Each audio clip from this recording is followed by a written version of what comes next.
Hello everyone, ఈ వీడియోలో మూడవ ప్రణాళిక తర్వాత థర్డ్ ప్లానింగ్ తర్వాత ఏం జరిగిందో చూద్దాము. థర్డ్ ప్లానింగ్లో చెప్పాను కదా, చైనాతో యుద్ధం, పాకిస్తాన్తో యుద్ధం, అలాగే తీవ్రమైన కరువు వచ్చింది అని చెప్పేసి. సో వాటి ప్రభావంతో మూడవ ప్రణాళిక తర్వాత వార్షిక ప్రణాళికలు వచ్చాయన్నమాట. వార్షిక ప్రణాళికలు వచ్చాయి. ఈ వార్షిక ప్రణాళికలనే ఏమంటారంటే పిగ్మీ ప్రణాళిక అంటారు. మోస్ట్ ఇంపార్టెంట్, గుర్తుపెట్టుకోండి. వార్షిక ప్రణాళికలను ఏమంటారు? పిగ్మీ ప్రణాళికలు అంటారనమాట. సో ఈ వార్షిక ప్రణాళికలని ఏమని ప్రకటించారు? ఈ ప్రణాళికలని అంటే ప్లాన్ హాలిడేగా ప్రకటించారనమాట. సో ఎప్పటి నుంచి ఎప్పటి వరకు అంటే 1966 నుంచి 1969 వరకు ఈ వార్షిక ప్రణాళికలు వచ్చాయన్నమాట. సో 3 వార్షిక ప్రణాళికలు ఉంటాయి ఇక్కడ. 1966 to 67, 67 to 68, 1968 to 69. So first ఏంటి అంటే ప్లాన్ హాలిడేగా ప్రకటించారనమాట. అధికారిక సెలవు అంటారు కదా, అధికారిక సెలవుగా ప్రకటించారు తెలుగులో అయితే. ఇంగ్లీష్లో అయితే ప్లాన్ హాలిడేగా ప్రకటించారు. వార్షిక ప్రణాళికలు 1966 నుంచి 1969 తర్వాత. ఏ ప్రణాళిక తర్వాత? మూడవ ప్రణాళిక తర్వాత. సో మరి ఆ టైంలో, ఆ 3 years గ్యాప్లో అసలు ఏం చేశారో చూద్దాము. ఎగ్జామ్ పాయింట్ ఆఫ్ వ్యూలో ఫస్ట్ 1966 to 67 ఆ ఇయర్ గ్యాప్లో ఫస్ట్ ఖరీఫ్ సీజన్లో ఏం చేశారు అంటే HYVP, high yield varieties programme అనేది చేశారనమాట. అధిక దిగుబడినిచ్చే వంగడాల కార్యక్రమం అనేది ఒకటి ఇంట్రడ్యూస్ చేశారు. అయితే 1966లో MS స్వామినాథన్ తెలుసు కదా. సో హరిత విప్లవాన్ని తీసుకొచ్చింది ఎవరు ఇండియాలో అంటే ఈ MS స్వామినాథన్. ఇతని సహకారంతో మెక్సికో నుంచి గోధుమ వంగడాలు ఉంటాయి కదా, సో వెరైటీ విత్తనాలు అంటారు కదా, ఎక్కువ అంటే తక్కువ కాలంలో ఎక్కువ దిగుబడినిచ్చే వెరైటీస్ అనమాట. సో అవి దిగుమతి చేసుకోవడంతో హరిత విప్లవం అనేది ఇండియాలో స్టార్ట్ అయింది. ఇండియాలో హరిత విప్లవం ఏ ప్రణాళిక కాలంలో స్టార్ట్ అయింది అంటే ఏంటి? వార్షిక ప్రణాళికల టైంలో, పిగ్మీ ప్రణాళికల టైంలో. సో ఆప్షన్ ఏ విధంగా అయినా ఇవ్వచ్చు అనమాట. సో మనకు అన్ని ఆప్షన్స్ మనకు తెలియాలి.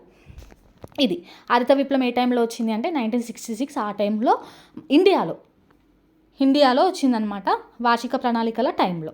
అయితే ఏంటి ఇది వచ్చేసి HYVPలో భాగంగా, అంటే హై హీల్డ్ వెరైటీస్ ప్రోగ్రామ్, అధిక దిగుబడినిచ్చే వంగడాల కార్యక్రమం అనేది స్టార్ట్ చేశారు. నెక్స్ట్ వచ్చేసి ఇంకేం చేశారు అంటే న్యూ అగ్రికల్చర్ స్ట్రాటజీ అనేది తీసుకొచ్చారనమాట, నూతన వ్యవసాయ వ్యూహం. అయితే 1968 ఆ టైంలో ప్రపంచ వ్యవసాయ అభివృద్ధి సదస్సు అనేది జరుగుతుందన్నమాట జర్మనీలో. సో అందులో భాగంగా విలియం ఎస్ గాండ్, గుర్తుపెట్టుకోండి, విలియం ఎస్ గాండ్ అనే అతను ఫస్ట్ టైం హరిత విప్లవం అనే పదాన్ని యూజ్ చేశాడు.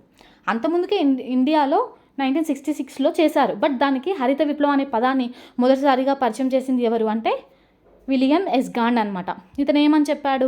సో వెరైటీస్ ఆఫ్ విత్తనాలు యూజ్ చేయాలి, సాంకేతికత యూజ్ చేయాలి వ్యవసాయంలో అని చెప్పేసి అన్నాడు. దానినే హరిత విప్లవం అన్నాడు అనమాట. అది గుర్తుపెట్టుకోండి. అయితే హరిత విప్లవం వార్షిక ప్రణాళిక కాలంలో వచ్చింది. ఈ నోట్ పాయింట్ అయితే పక్కా గుర్తుపెట్టుకోవాలి. ఇక నెక్స్ట్ వచ్చేసి మరి ఇంకేం చేశారు? ఇది కాకుండా ఫస్ట్ వచ్చేసి ఏంటి? HYVP, high yield varieties programme. Second one వచ్చేసి న్యూ అగ్రికల్చర్ స్ట్రాటజీ అనమాట ఇది. మరి థర్డ్ ఇంకేం చేశారు అంటే 1968లో NTC అంటే ఏంటిదంటే నేషనల్ టెక్స్టైల్ కార్పొరేషన్ అనమాట, నేషనల్ టెక్స్టైల్ కార్పొరేషన్. సో అలాగే 1967 ఆ టైంలో ఏంటి అంటే ఇండియన్ టూరిజం డెవలప్మెంట్ కార్పొరేషన్ కూడా తీసుకొచ్చారనమాట. దాన్నే ITDC అంటారు. ITDC అంటే ఏంటి? Indian tourism development corporation. So ఇక్కడ నేషనల్ టెక్స్టైల్ కార్పొరేషన్ అంటే టెక్స్టైల్ కార్పొరేషన్ అంటే ఏంటిదంటే కొన్ని మూతపడ్డాయి, అలాగే అభివృద్ధి చెందని కొన్ని ఇండస్ట్రీస్ ఉంటాయి కదా, టెక్స్టైల్ ఇండస్ట్రీస్ని. సో వాటిని పునఃప్రారంభించడం, వాటిని డెవలప్ కోసం, వాటి అభివృద్ధి కొరకు సో ఈ NTC అనేది తీసుకొచ్చారనమాట 1968 టైంలో. ఇక నెక్స్ట్ వచ్చేసి మరి 1969 టైంలో ఏంటి అంటే MRTP, monopolies restrictive trade practices act అనమాట. ట్రేడ్ ప్రాక్టీసెస్ యాక్ట్ అంటే ఏంటి అంటే ఏకస్వామ్య వ్యాపార నియంత్రణ క్రమబద్ధీకరణ చట్టం. అసలు ఏంటి ఏకస్వామ్య వ్యాపార నియంత్రణ క్రమబద్ధీకరణ అంటే ఏంటి? ఇదేంటి అంటే ఏకస్వామ్య వ్యాపారం అంటే ఏంటి అంటే ఫర్ ఎగ్జాంపుల్ ఒక ఇండస్ట్రీ ఉందనుకోండి, ఒకరి చేతిలో ఉండడం అంటే ఆ ఇండస్ట్రీతో వేరే ఏ కంపెనీస్ పోటీ లేకపోవడం అనమాట. ఫర్ ఎగ్జాంపుల్ ఒక ప్రోడక్ట్ ఉంది, సో అది ఆ ఒక్క కంపెనీ ఉత్పత్తి చేస్తుంది అనుకోండి, సో అక్కడ ఏమవుతుంది? అక్కడ కాంపిటీషన్ ఉండదు. సో కాంపిటీషన్ ఉండదు, అలాగే ఆ అమౌంట్ ఫర్ ఎగ్జాంపుల్ ఆ ఇన్కమ్ అంతా ఒకే వ్యక్తికి వస్తుందన్నమాట. సో ఆ ఒకే కంపెనీకి సంబంధించిన ఆ వ్యక్తే ఆధీనంలో ఉంటుందన్నమాట.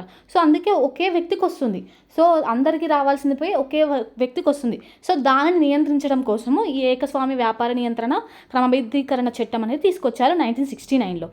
ఏ కమిటీ సూచన మేరకు అంటే సుబిమల్ దత్ కమిటీ సూచన మేరకు, కమిటీ సూచనల మేరకు MRTP monopolies restrictive trade practices act ఏకస్వామ్య వ్యాపార నియంత్రణ క్రమబద్ధీకరణ చట్టము తీసుకొచ్చారు. మరి ఈ రాఘవన్ కమిటీ సూచన మేరకు ఏం చేశారంటే రద్దు చేశారనమాట. సో సుబిమల్ దత్ కమిటీ ప్రకారం ఏమో ఇంట్రడ్యూస్ చేశారు ఎంఆర్టీపీ, అయితే రాఘవన్ సూచన మేరకు రద్దు చేశారనమాట ఎంఆర్టీపీ. సో దీని స్థానంలో 2022లో ఏం చేశారంటే ఇది రద్దు చేశాక సో దీని స్థానంలో కాంపిటీషన్ యాక్ట్ అనేది వచ్చిందనమాట. కాంపిటీషన్ యాక్ట్ అనేది వచ్చింది 2002లో. ఇది గుర్తుపెట్టుకోండి. వార్షిక ప్రణాళికలు 1966 నుంచి 1969 వరకు వస్తాయి. వార్షిక ప్రణాళికలు 2 టైమ్స్ వస్తాయి అనమాట. ఫస్ట్ ఏమో 1966 నుంచి 1969, ఆ తర్వాత 1990 ఆ టైంలో వస్తాయి, నేను అది తర్వాత చెప్తాను. సో 1966 నుంచి 1969 వరకు 3 వార్షిక ప్రణాళికలు 3 years 66, 67, 67, 68, 68, 69 అనమాట. వీటిని ఏమంటారు అంటే ప్లాన్ హాలిడే, చెప్పాను కదా, పిగ్మీ ప్రణాళికలు అని కూడా అంటారు. వార్షిక ప్రణాళికలు అంటే ఈ పంచవర్ష ప్రణాళికలకి బ్రేక్ వచ్చిందనమాట మధ్యలో, అవే ఈ వార్షిక ప్రణాళికలు. 3వ పంచవర్ష ప్రణాళిక తర్వాత సో ఖరీఫ్ సీజన్లో ఏం తీసుకొచ్చారు, హై హీల్డ్ వెరైటీస్ ప్రోగ్రామ్ అని, అలాగే ఎన్ఏఎస్ న్యూ అగ్రికల్చర్ స్ట్రాటజీ అని 2 కొత్తవి తీసుకొచ్చారనమాట. ఇది చూసుకోండి. హరిత విప్లవం అనేది ఎక్కడ స్టార్ట్ అయింది, 1966 టైంలో స్టార్ట్ అయింది.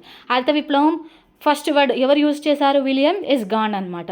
దేనిలో భాగంగా 1968లో ప్రపంచ వ్యవసాయ అభివృద్ధి సదస్సు జర్మనీలో జరుగుతుందనమాట. విలియం ఎస్ గాండ్ హరిత విప్లవం అనే పదాన్ని ఫస్ట్ ఇంట్రడ్యూస్ చేశాడు. ఇది నెక్స్ట్ నేషనల్ టెక్స్టైల్ కార్పొరేషన్ వచ్చింది, అలాగే MRTP monopolies restrictive trade practices act. ఇంకా ఇందులో ఏమైనా మిస్ అయ్యి ఉంటే ప్లీజ్ కామెంట్ సెక్షన్లో చెప్పండి. నా వీడియోస్ మీకు నచ్చినట్లయితే ప్లీజ్ లైక్ చేయండి, షేర్ చేయండి. Thank you for watching.